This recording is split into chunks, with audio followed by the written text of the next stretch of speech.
Hello beautiful people, welcome back to my channel, or if you're new here, what's up? My name's Courtney Marie. Welcome, lovely to have you. I am so excited for today's video. If you could tell from the title down below, we're going to be talking about books. I'm so excited to start talking about reading and books on this channel because it is such a big part of my life. I used to be such an avid reader as a teenager and I kind of fell out of it, and over the last 5 years I've gotten back into reading more and more to the point where in 2024 I read 90 books. So I still can't believe that. That's crazy. And teenage me is screaming and is so happy that I have adult money and I can buy the books that I want to buy. I can read what I want to read. And when I get home from work, I can just, once everything's done, decide that I'm just going to sit and read. And I love that. So I was in that sort of era of reading. I was such a fangirl. Divergent, Hunger Games, Fallen, Hush Hush, The Mortal Instruments, and of course, how can I forget Twilight? This series has had a chokehold on me since 2008. I will not take any criticism about it. Is the movies and books cringy? Is it the best writing? No, but the soundtrack is stellar, and I don't know what it is, but it has stuck with me for years and years, and I love this with every fiber of my being. So I will not take criticism on it, but definitely I feel like some of those books, when you reread as an adult, it does kind of like ruin it. It's not as good. So, but yeah, this is going to be my top 10 books of 2024. It's probably going to be a long one because I like to yap and I'm very excited and passionate about books. So here we go.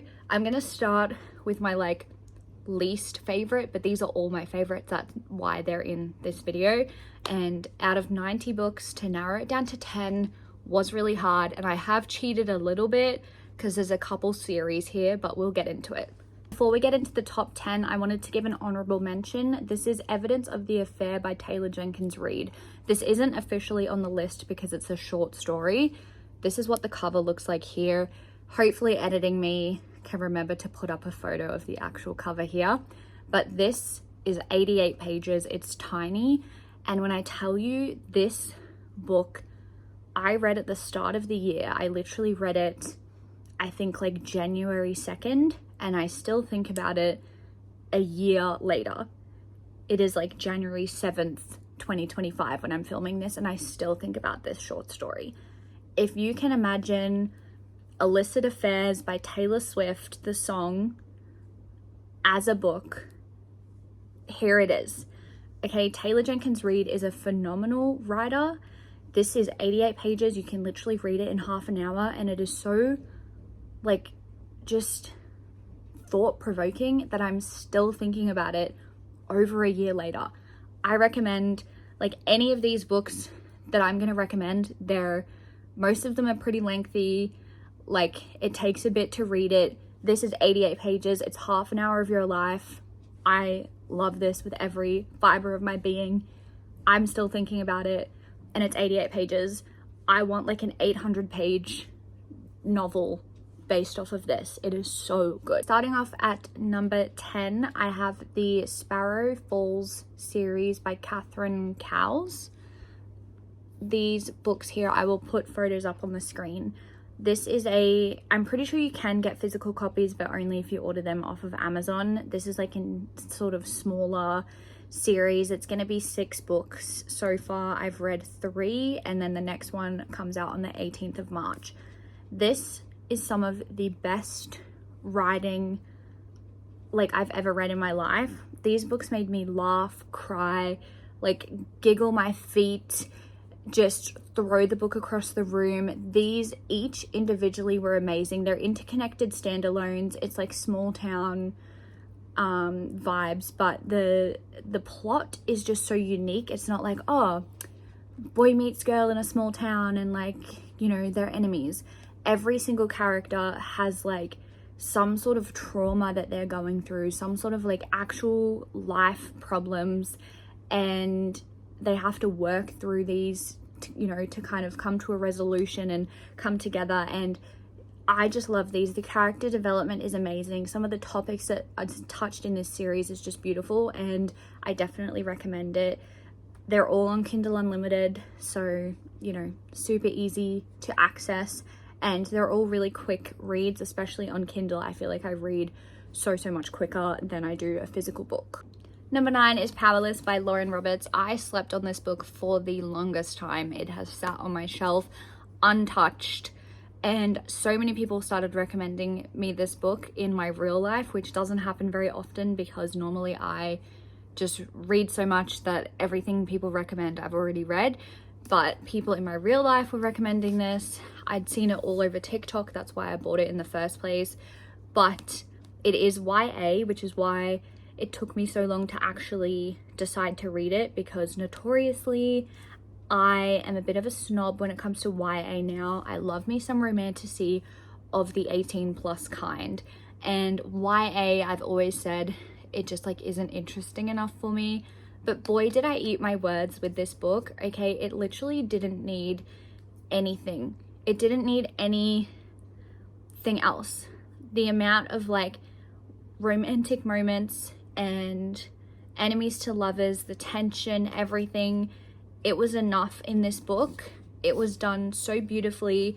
The main characters, like the banter that they have is just amazing. This gives Hunger Games, Divergent vibes. Also, when I explain books, I'm horrible at explaining the plot because I like to go into books blind. So I'm kind of just giving you the vibes, and hopefully that makes you want to read it. But this gives Hunger Games, Divergent vibes. It's a fantasy setting, enemies to lovers. The main sort of male character, even though this is a YA book, he is not YA. Some of his one-liners are just like amazing, and this is such a good book. I'm actually reading, is it here? Yes.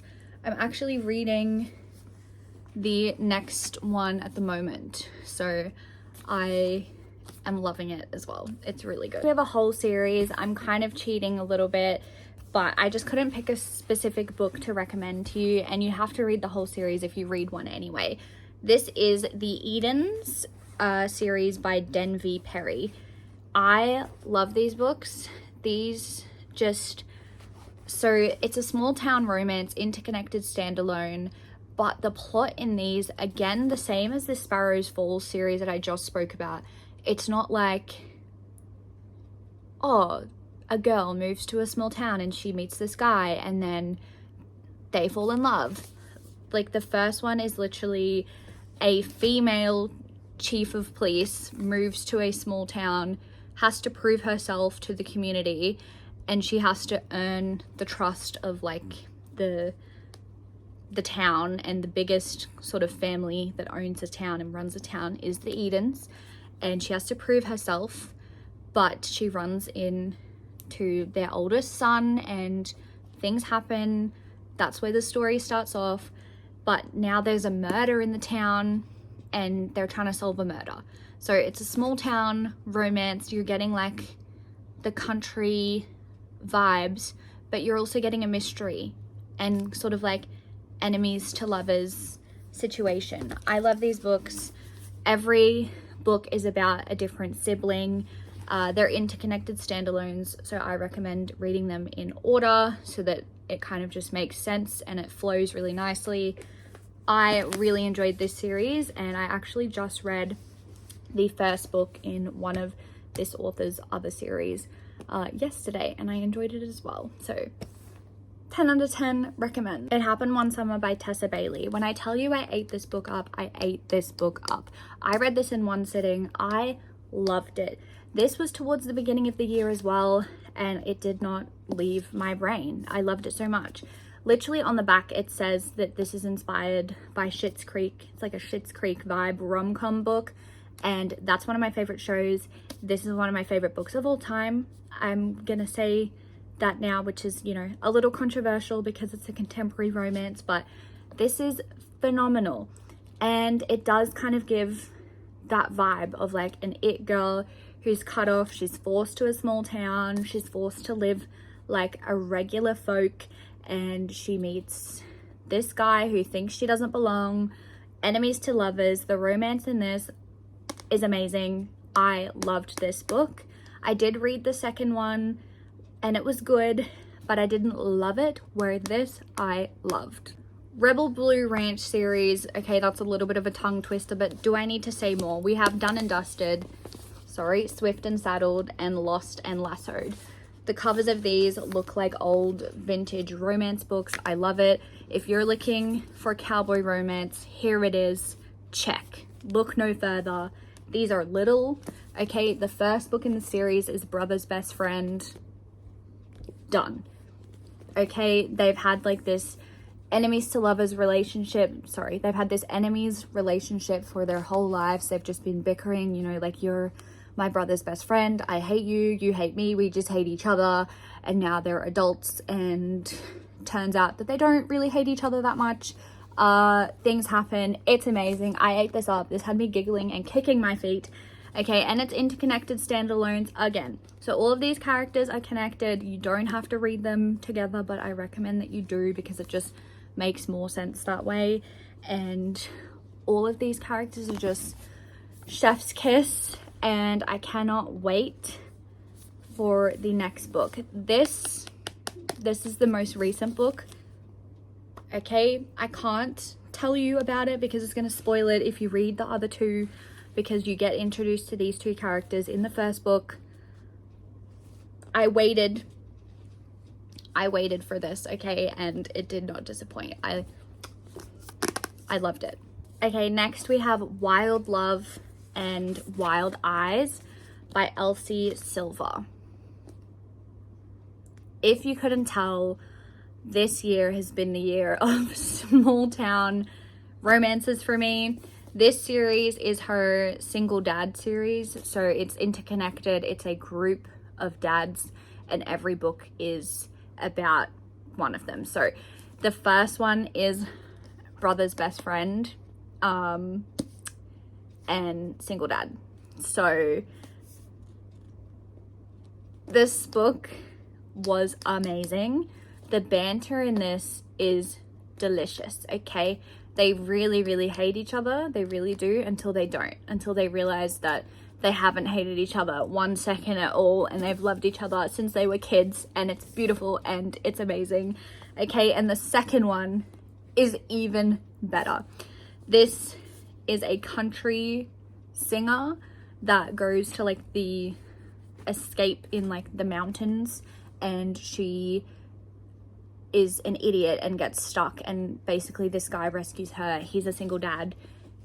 They just, it's amazing. Okay, it's a journey. This book is a journey because the characters, they're a little annoying because they clearly want to be together, and you're like, come on, just get there.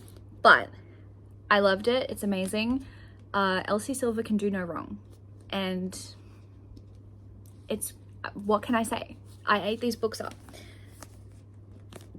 I feel like the year before, like 2023, I just read fantasy, and I feel like this year I just read small town romances, after I read the best one I've ever read, which is coming up soon, so I'll tell you what that is in a second. We are at book number 4. This is Archer's Voice by Mia Sheridan. This is the special edition, which is just gorgeous. Hold on, we need a moment. We need a moment for the special edition. This book had me in tears. This was such a beautiful, beautiful book. One of our main characters here struggles with a disability, and it's just beautiful. It's so raw and vulnerable. It is such a beautiful story. There is more books, I think, in this. I don't know if it's a series or an interconnected standalone moment.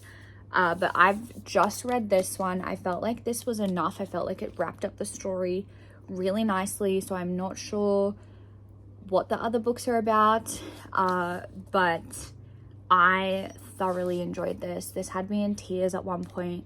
It's just such a beautiful story. It's unlike any other romance book I've ever read, and just kind of focuses on kind of the hand you're dealt with in life and how you handle it, and the challenges that we each have to overcome, and how even through like just not speaking, like there's different ways to communicate, and love knows no bounds, and you can fall in love like in any circumstance.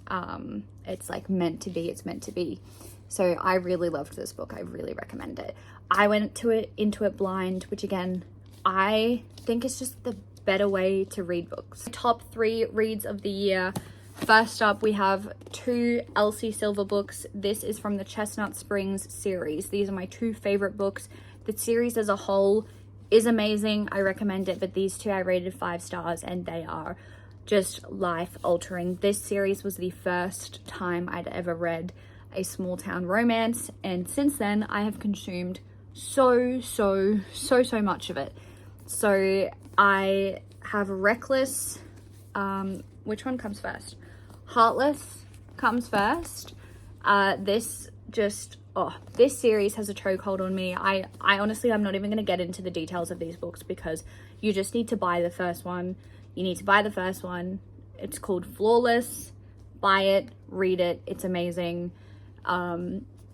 These 2 specifically are just so good. You need to read them all. I don't care what anyone says. It's an interconnected standalone, yes, but you need to read them all, and you need to read them in order. And then just come back to me once you've read Reckless, because the characters in this book, oh my god. My man Theo, enough said, okay? These characters, I feel a reread of this series happening in 2025. Even though I literally have so many books I need to read, I have a whole TBR jar I need to get through, I feel a reread coming on, because those books are just that good. Almost at the end, my top 2 books of the year. Crescent City. I read this series at the beginning of the year, and I adore it. Okay, I know this series has a lot of mixed reviews. I rated the first one 5 stars. The second one, I rated 4 stars. It just didn't quite get there for me. And the third book, I rated 5 stars again.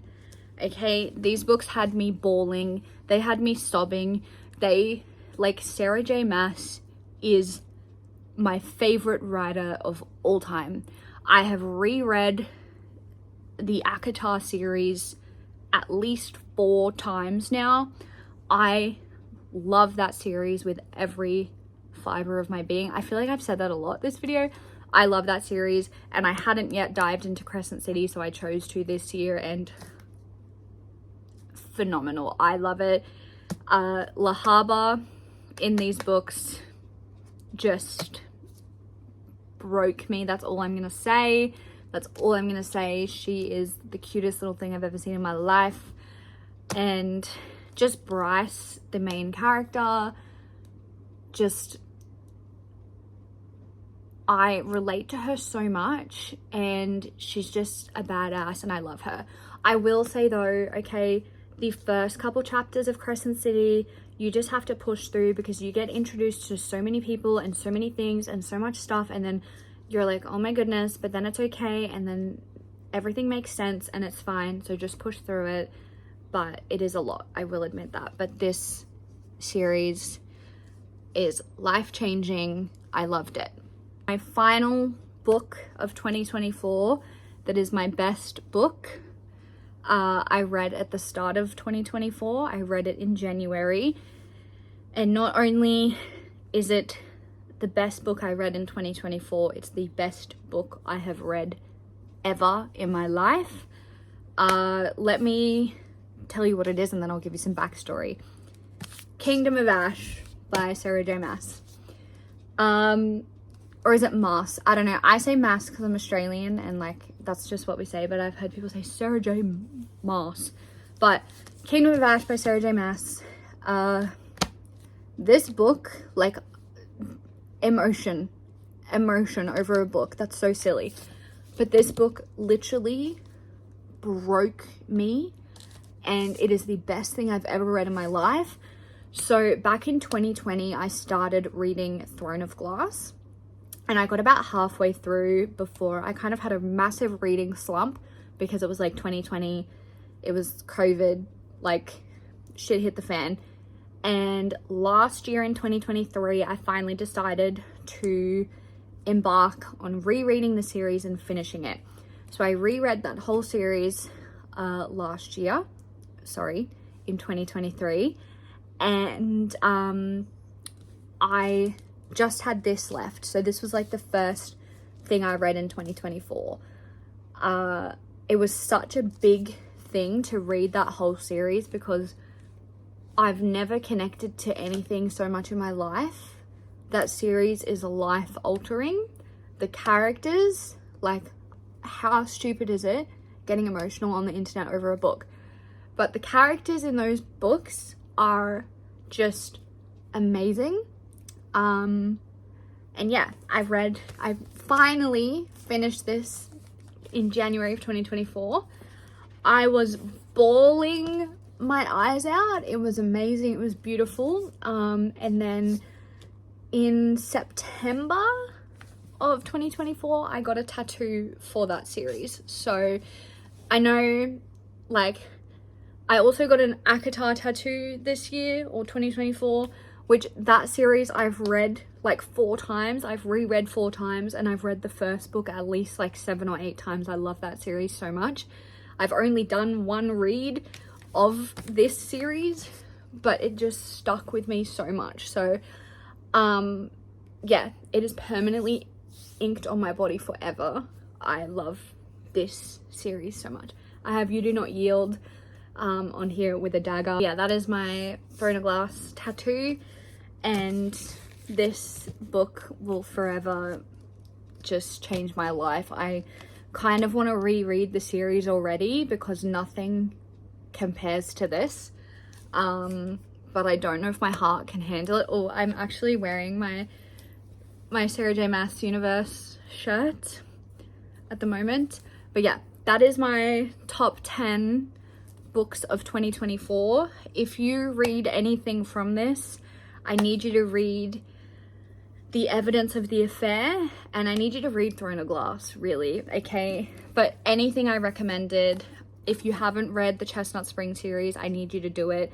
If you haven't read Throne of Glass, what are you doing with your life, okay? Best thing ever written, okay?